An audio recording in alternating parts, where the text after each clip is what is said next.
Welcome to today's episode of the Seven Figure Journey podcast. I'm one of your hosts, David Gilliland. And we have the privilege of having Amber Lee from Select Date Society join us today. Welcome, Amber, to the show.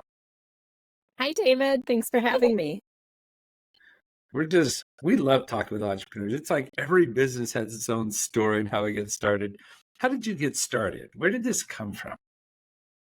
Yeah, so I have been a matchmaker since the late 90s, and I met my now business partner, my co-founder, Sandra Myers, back in the early 2000s. We both had over 25 years of experience working for some of the bigger franchised dating organizations before we came together to found Select Date Society. And it really came from a sense that we could do it better. I think we saw so many organizations get kind of too big where they lost track of their clients and didn't really treat them with the care and concern that these high net worth individuals were expecting from a service. And so we just had the idea that, like, let's do what we know works and let's launch our own service. And we launched in 2020. And in a few short years, I feel like we have had way more success than I had seen in my, 20 plus years previously. Well, I'm sure there's many a marriage and a couple that are grateful for that growth on their journey. Yes, there are. But why have you been growing outside of knowing how to match people? And boy, this was a side thought I just had. What if you could match up potential founders, not in romantic interest, but really match up well and say, oh, these people would work well together in growing their business? Just a side hustle you might want to think about. All right, Yeah. we'll come David, back in. I'll say I'm glad you mentioned that because I really do think there's something to that. So Sandra and I are co-founders and we have very different personalities. We have very different strengths and very different weaknesses. And I feel like that's why we work so beautifully together. We really complement each other. And so I have advised people who are thinking about bringing on a partner for what to look for. A lot of people, their inclination is to look for their clone, to look for somebody just like them. And it's actually the exact opposite that you should be looking for in a romantic partner or a business partner. So I think that is already a nugget. Normally I stop and I say, hey, teach us something you've learned, but that's one right there, right? Yeah. And when we're growing our businesses, we often think, again, if I could find someone that I could just clone and do this, and I can move on to the next. And the reality is no, it's even better and richer if they're coming from a different direction to achieve the results that we really need or bring skills that we didn't have to the table. For sure. So anyway, well, that's really neat. What other insights you have? I'm sure you've learned a dozen things. So give it something else, a real key to success at this stage in business. Yeah, so I think our team has been the biggest key to success. And that's something that, took some time. We had some growing pains. We thought we had the right people in place in the beginning, and we just needed to fine tune things to get it right. And so we had to make some really hard decisions to fire fast. And to hire slow. I know that's advice a lot of business owners and entrepreneurs have heard. And even though we'd heard that advice, we made some mistakes along the way. And so we got really good at vetting potential team members, just like we vet matches for our clients, really making sure it was the right fit. And I think, because of the client base that we have, we tend to work with high net worth individuals. They have very high expectations. And so we needed to find the right team members that could deliver on those expectations. That again, tried and true advice there. And yet, how many times do we hold on too long or pull the trigger too fast to bring somebody in, right? Yeah. We could count the dollars. And it's a lot that we waste, but even more so, the time, like it just holds us back. Do you ever feel like you put too much stock in one person and kind of like, oh, this has got to work because I'm too busy to put anyone else in it? Yeah, so I think even though we have a small team, there are 8 of us, we have really designed our business in a way where it can run if anything happens to any one of us. So we don't put too much stock in one person. And that's something we've had to learn. And thankfully we've had the luxury of growing our team, beyond just Sandra and I to many folks here. And so if something happens to one team member, somebody else is positioned where they can just jump in and be able to help that client. So what happens often in matchmaking is clients get really attached to their point of contact on our matchmaking team. And so we really try to make sure that we're not letting that relationship get too close where somebody else can't jump in. And so we have different points of contact where the client reaches out or the team reaches out to that client. So they feel comfortable with all of us, because that's really important for our business to succeed, that the client isn't viewing just one person as their person, but they really realize that it's the whole organization, the firm, that's really set up to make them win. We're in it to win it for them for sure. And that we need them to understand that it's beyond just that one person. Nice. So you've intentionally set up some customer journey. Their experience that they're to have is to touch different team members, that each of them bring in a unique piece that helps get a whole picture that your team can act together. So their reliance doesn't sit in one. And so the team can probably get additional insight that overcome a single person's bias in delivering a real high value match for them. Exactly, David. That was a beautiful summary. Yes. That's really cool because, we have the chance, all types of business have a chance of doing this. And I think a lot of times we think, no, the ease of use for the customer is a single point of contact always. And yet every big company wants to know I don't have a single point of failure in the group that I'm hiring to help me, right? Like in the B2B space, especially, it's like, I don't want my ongoing service reliant on one person there. And so that it's just so wise that you've done that pretty early in the stage to help build confidence in the brand instead of in the person. So Yeah. really cool. Thanks Yeah. for sharing, Amber. And what Yeah. other nuggets? Like these are just coming out without asking hardly. So man, we should hang out a long time. Give us another one. So I would say this could probably apply to businesses outside of the dating industry, but a real key to our success has been collaboration. And so when people think of matchmaking, they think, oh my gosh, that's such a unique business. Like you're the only matchmaker I've ever met. I get that often when I meet someone new, but there are actually thousands of matchmakers out there across the globe. And so there are two big industry conferences, essentially like trade organizations for the love and dating industry. We go to all of those conferences. We're constantly networking and collaborating with our peers. And I think that has made us so much stronger because you learn things from people who are doing things like you. Sometimes you learn what to do and you really look up to kind of mentors in the industry. And then there are other times when you see people doing things the wrong way and you say, okay, we can do it better. And you take that back and refine your processes to get that much better. A lot of the matches that we've made come from cross matching our clients with other matchmakers' clients. And so just nurturing those relationships, or when we have a new client, we can reach out to someone else and say, hey, who do you have for this person? And we work together on that. And so a lot of industries, I know they view it as competition. Everyone's so worried about keeping everything close to their chest and not revealing too much and not letting their competition know what they're doing. We actually have the opposite philosophy. We believe in collaboration over competition, and that's how we've been able to drive success for our clients. Oh, and that's got to help a ton to not let your pool of potentials be stagnant, right? Yeah. Always touching, always seeing both for matchmaking, but also for your employee base, right? Yeah. Yeah. Here's those conferences. You're also picking out and saying, I think that's one that we might be staying in touch with until we win them over, right? Great opportunities in there as we look at Yes. those Yeah. kinds of connections. Yeah, Well, we take care of our team members. And so I think when they go and they have these interactions and they're networking, they're telling people how happy they are at Select Date Society. And so we're really kind of like setting the standard for up and coming matchmakers. They want to join our team. yeah, very cool. I do believe establishing that employer brand in the eyes of all the potentials in the community is really valuable. And we don't often think about that, right? Like, um, do we let our team mingle with the other teams? Are we caring for them in a way that they kind of brag?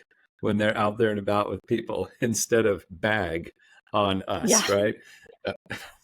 What a difference. What are they sharing in the evenings while they're eating and chatting together? Complaints or compliments? right, Now, I mean, these have been some really great insights. And you're at this stage now where, we've got a team of 8. You're beginning to shift just a little bit because the size and weight of the team, right? You just have so many people. You can only touch so much. And you kind of have to start getting out of the trenches yourself and trusting more. How's that right. going? We all go through that. What's it feel like to you? What are you working through there? You know what, David? This is where I struggle because I have been a matchmaker in the trenches for over 25 years, and I'm really good at it. I'm really, when Yeah, you're I phenomenal, right? So, yeah. When I work with a client, we have right now my VIP clients at a time that work directly with Sandra and I as the owners. And in those interactions, like I am so attached to them. I'm so emotionally invested in their outcome. And it's really hard for me to imagine giving that up, to give up the client work to really work on the business rather than working in the business. That's something that I've struggled with. I don't know if I'm ready to do it, and I don't know how to know when I'm ready to do it. yeah, no, that's real. I mean, it's very real. Um, when you go home after you've had a particularly good connection with the client or help them have a really good connection and you're celebrating, I mean, those are the wins, those are the highs that you live for. Yeah. Uh, It's it's our dopamine. It's Yes. this is the moment, our euphoria, and it feels really good for some of us, we're like, yay, I improved marketing, or yay, I helped someone lead better. And you're saying, yay, I changed someone's life forever. Yeah, that's what Right? I think that's the huge dopamine rush is not only are we, making big ones for the business, but we literally are changing lives. I mean, I have a client right now who got married a couple years ago and now she's trying to have a baby and she's telling me all of this and it's like I'm so invested because I know that like, I was the one that put her on that track, that trajectory to meet her future husband and to now have her future children. That's a big deal to me. Wow. Yeah. Would be for me too. Yeah. So like giving that up can be really hard. And unless we think through and we start to say, what, what if, and begin to wonder, what if? What if instead of helping those 5 at a time, what if you could ensure you were helping 1,000 at a time? I mean, just think of the impact. Mhm. You know, I, of that personal on the one, and to create an organization that could be that personal through your team, through your process, everything, but still feel that personal and that meaningful for 1,000 a year. What a difference, right? I Maybe there's something else. Is that more exciting to you, more interesting to you than the doing for the one, or is it not that at all? And instead it's, something totally different. I don't know what draws you where you're like, my impact in life, if I wanted to enhance the impact, what direction would it go? Would it go in more volume or would it go in higher quality, more touch? Like maybe your expansion isn't numbers of people. Maybe it is and how we help your life the rest of the way through. Now we're helping your children and grandchildren and something. I don't know. I don't know the impact of what you're after. But yeah, yeah. talk to me a little bit about it. What's exciting for you? What's Yeah, the I big? do think it's that high touch, like really high impact with. So we've over the last few years, our business model has even changed where because of our price point now, clients are paying us $50,000 up to $500,000 to work with us. And so at that price point, you can imagine we're not for everyone. It's people who are high net worth or high income earning who can afford to hire us. And so because of that, we've increased our revenue as a company. Our bottom line is higher, but actually our client load is less.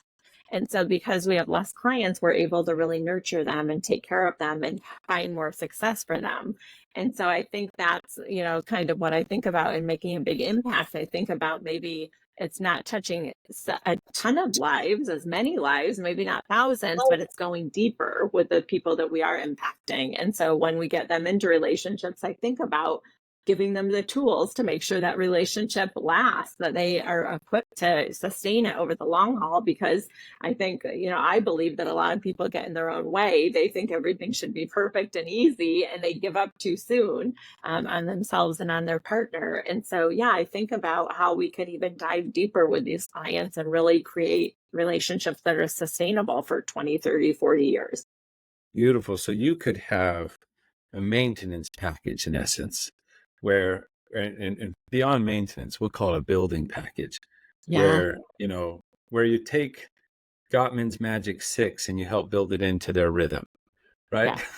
And Yes. I mean, I know that you know a little bit about that stuff. I guess for listeners, these are marital rhythms. These are times set aside every week in order to ensure you have connection with your loved ones, right? So when I say the Goffman's Magic 6, you guys can look that up. Maybe it's that. Maybe it's the okay, we've got you a good connection. Now we've got a deep dive course, consultation, workshop of marriage prep to really prepare for marriage. And some of these have been through one or two or three marriages already and say, yes, but let's teach you the next level and let's walk you through and the long-term coaching and success with their family. So instead of like therapy to fix your marriage, this is therapy to launch your marriage, like to really take it to the moon, how I you love get it. that. Yeah. I mean, and that's fun and exciting stuff. Uh, can you build all of that while managing your own client load? No. I think that that's where I have to let go a little bit, because I'm so invested. The client load that I have right now, it literally, like, every waking moment I am thinking about my Yeah, clients. It's very time consuming, and not only time consuming, but energy. Like, it emotionally drains me. It takes all of my energy and all of my focus. So even if I had extra hours in the day, I think that my energy to actually think productively is drained. absolutely. Yeah, because when you're holding those five, it's not like they're a cog through the system. All five of them have their own vision, core value differences, the things that matter most to them. All of that is, and their long term, like how they move, how they grow, how they build. It's so unique, and Yes. you have to own it with them if you're going to match them to that, right? Like Yeah. it's not just like a checkbox kind of thing. I get it. I experienced this in the consulting world, and funny enough, my number was five.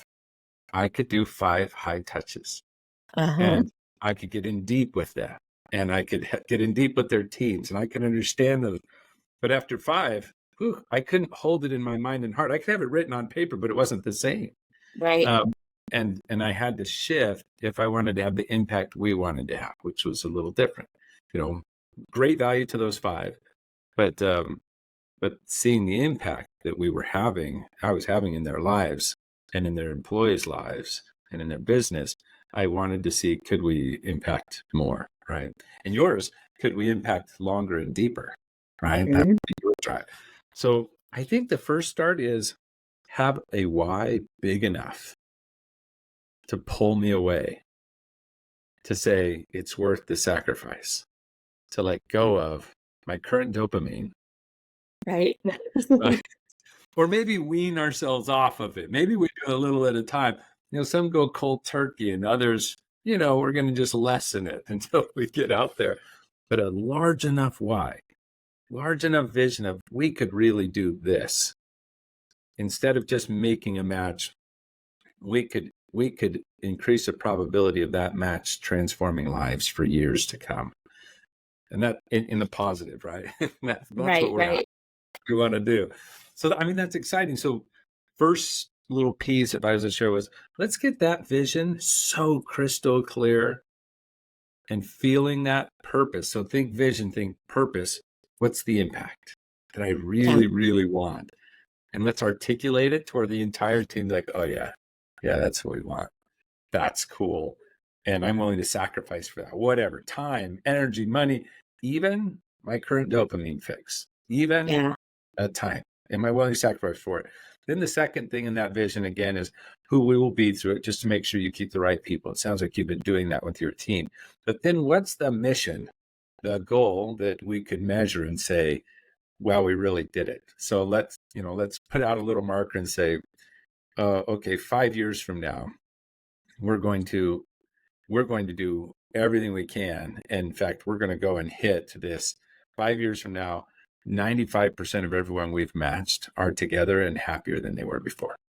And maybe you're like, we're at 95. Okay, go 99, right? Mhm. Or whatever it is, because that's the long-term play. We're going to have some kind of long-term play, deeper in sort of engagement, or this level of retention of the customers and this level or clientele and this level of success, and as measured by whatever. And the team puts that out there, but something that's just really measurable. And then you're like, Yeah. how am I going to get there? That's a stretch. Now I've got enough to pull me from the old, to put me into the work on my business instead of just in it, because I have to build a new engine, Right. right? And Yeah. that's exciting, and it's hard. And you're back to you've been knocking it out of the ballpark, what you've been doing.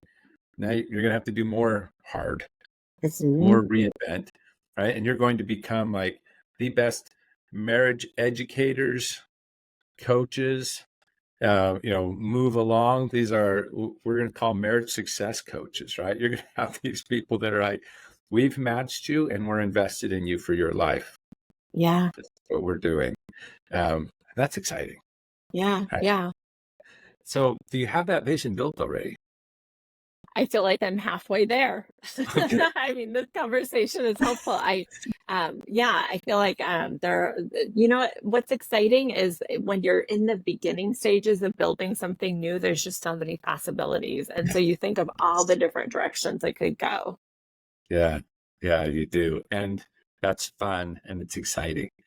It's like a new relationship. When you're first dating or you're engaged, I'm new. It's exciting. There's all of this stuff. And you have your dreams and you're sharing them together. And then you get into the day to day, Uh-huh. and there's some hard work that needs to be done. My wife and I like to say, they lived happily ever after. A lot of hard work and mutual toleration. Right? We always would put that at the end of a fairy tale when the kids Yeah. watched it or read it. With a lot of hard work and mutual toleration, my little ones would say, "Don't allow hard work and mutual toleration." Right? And you're I like, "That's love so that. cute." Right? And so, um, but that's the same for business. These are people coming together to work together. We've got this cool vision, and there's more work to do. We could refine that vision down. But for the listeners, just think, is my vision clear? Do I know my why, my purpose? Do I know who Mhm. should be on the team and how we get things done? Like our core values that drive the way we make decisions. I'm not talking about our processes. Processes will support it. I mean the core of who we are. We feel sick when we ever violate one of those. That's a core value. Okay. Yeah. Then and then this very important, very measurable progress towards that unachievable purpose. Your purpose may be something like create and build and launch, powerful marriages that last all of their lives and more, right? Or that have an impact forever. Like, that's insane. That's so huge. Yes. But this step in the mission over the next 3 years, if we do this, everyone sees it's in line with it. We're moving that way. That's a North Star. This is the mountain on the way. Yeah. Great. So we get that clear. And then everyone's like, yeah, we're in. That's like sealing the deal. The covenant is made. We're in a marriage. We're in a long-term relationship now. Now, what are the rhythms? What's the work to get it done? And begin to identify it, because there's 1,000 ways we could go about achieving that. And the team needs to decide together what's the best way or what's our way. And now we know what Amber needs to do with her time. And we know what each of the team members needs to do while they're running the day-to-day business. We still have a few hours every day we get to go into building the new stuff. And you will want to have more hours. Like, that's not enough time. I need more time. Well, maybe you need to trim down to 4 clients. I just need a little more time. This is so good. I can taste it. We're getting close. It's starting to form. Like, maybe down to 2 clients then, right? Yeah. Until we get to this point of like, yeah, I'm here. I've transitioned. I know what I'm doing, and what I'm doing is impactful. And I finally found my new dopamine. I found my new dopamine. I can go out there and I can build others to build this out. And Yeah. we're doing something I never could have done before. And I'm so excited by that. Yeah. So what do you think? Is it worth doing? Absolutely. I mean, absolutely. I think you hit the nail on the head. It's that dopamine rush. It's like, that's what I live for. And I just need to find a new dopamine. It's like anything, you've replaced one bad habit with, something healthier. Not that Yeah. it's bad that what we're doing now in my current hit is great, but I think that, shifting that and replacing it with something new. And what would it mean? Let's check a few areas of life. If you got to really work on and build this out, what would it mean for your business? Well, I think number one, it sets us apart because there's no other matchmaking firm out there that is, invested as much as we are in their client success. But then we would have the data to show that over the long term, we're really building these healthy relationships to last. Yeah, nobody's got it. Right? And Hmm. so you just became the premier of premier. I mean, just the very top Hmm. notch. Anyone who's serious, they come here. And Right. and and you would have an offering that's post matchmaking. So now all of that collaboration out there with everyone else who's matched now says for the next thing, go to Amber Lee's group, Yeah. right? Yeah, They've matched. absolutely. The house has been sold. But who's going to design, do all the landscape, the new lighting? Who's going to do the additions? Who's going to help this, whatever, that next thing? Massive growth opportunities that the impact in people's lives will just grow. It'll be exponential. So that's huge. Okay. So your Yeah. business, it's big. It'll set you apart like no one else. Which means your pricing gets to go higher. And some of the listeners are like, I have $1 million business. I can't put $500,000 into finding my spouse, but someday they're going to be your clients. And so, they're thinking, wow, even higher, even more expensive. Yes, even more expensive and worth every penny of it. Mhm. So that's a business side. What about for your team? What would it mean for them to have a business that could do more, create more value, and maybe opportunities for them? What impact would it have to get this clear where you spend more time working on the business, building out these new options? Yeah, I mean, I think anytime you teach somebody a new skill and you push them to grow, to help your clients, they're growing in their own lives. So not only would they be making an impact for their clients, but I'm sure that it would have an impact on their own marriages and their own personal relationships, as they learn new skills to kind of take things to the next level. Yeah. Yeah. Really powerful. And we haven't spent much time talking about how much impact it would have in the world, but in that purpose side, that would be enormous Yeah, because generally, oh yeah, go ahead, Amber.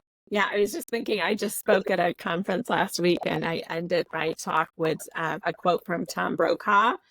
He says, it's easy to make a buck, it's a lot harder to make an impact. And that just it resonates. I mean, it comes to mind like, I know we're entrepreneurs and we all want to make money, but at the end of the day, I think for me, and I know for everybody else on our team, it's really about the impact that we make. I think that really is what drives us. Yeah. And and imagine if we didn't do it, who will? Right. And even if other people do it, it's kind of empty to just make the buck. You're already Yeah. doing that, Amber. You've succeeded. Congratulations, you've arrived. Right? I mean, you could charge a company, you can charge an individual 500 grand to help them find a spouse. I think you've got some margin somewhere in there that you should be able to make your car payment. So you've arrived, right? You've gotten there. Yeah. But but that in Hertzberg's hierarchy of needs is the lowest level, Yeah. taking care of our needs. But where's the actualization? We want to play at the top. And that's what you live and breathe in. So I love that you see that you've got a purpose beyond profits. Profits are wonderful and necessary. They say two things to us. One, we've created more value than we expended. We added good to the world. Yep. Two, we have enough funds to keep doing the great things we're about. We can keep funding it. We're Yep. sustainable. And so that purpose beyond profits, it's perfect purpose with profits. But beautiful way that you see that. Easy to make a buck, harder to make an impact. Thank you so much. I think you shared a little nugget right there. I was supposed to be doing coaching, and then you bring in this like just beautiful gem. Amber, I think we gave enough for the crew this time. I think we learned some great things together. Why don't you share for those, love starved but wanting something still and willing to invest? How would they get in touch with you, or if they just Yeah. want to collaborate? Yeah, and I will say, so our paid clients start at 50,000, but anyone can be considered as a match for our clients. We work as executive headhunters, and so when a client hires us, we're seeking out the right match. And so anyone can reach out to us, put themselves into our network, get on my radar, because you may be a match for one of our clients, and that Oh, won't so cost it's you free to anything. be in the pool. Yeah, It's just if you want to pay to be on the fishing boat, that's the difference there. You can be in the exactly. okay. Yeah. So you can go to selectdatesociety.com, and we're on all the socials as well under Select Date Society on Instagram and LinkedIn and Facebook. And also Amber Lee Matchmaker on Instagram and TikTok. That's fantastic. Thank you, Amber. And I guess before I wrap up, do you wish that we went any further into any of the topics? Because I did a little water skiing, a few key things to help you know, one, if you're ready to switch and begin Mhm. to do this working on, and two, should you and how a little bit, right? Like, what's that next step? If I'm ready, how do I start to do it?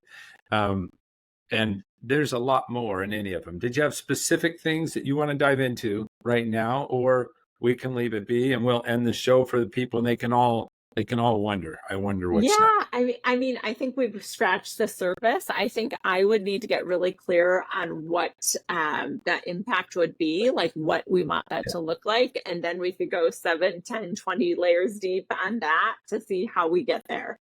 I think you've got the right idea. Start with vision.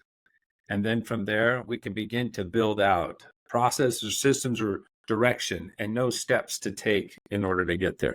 But the vision pulls us there. So we Yeah, don't have to fight against the dopamine. Something's pulling us. It's a lot yeah, easier. yeah. Thanks so much, Amber. And I'll throw one last thing for the general audience. When you're building out that vision, a little pro tip is co-create that vision with the people closest to you. With the people that are like, I hope they're on the ride with me forever. Create that vision together, and it will be an even more powerful one, and it will pull you as a team forward, and they'll also help hold you accountable for those changes. So think co-create rather than do it in a closet on your own, and that will be a step further as you think through that process.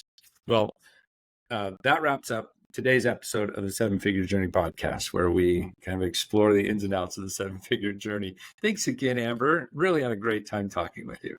Thank you. Me too.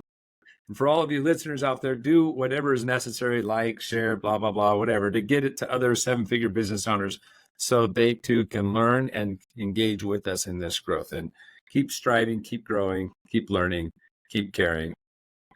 Until next time.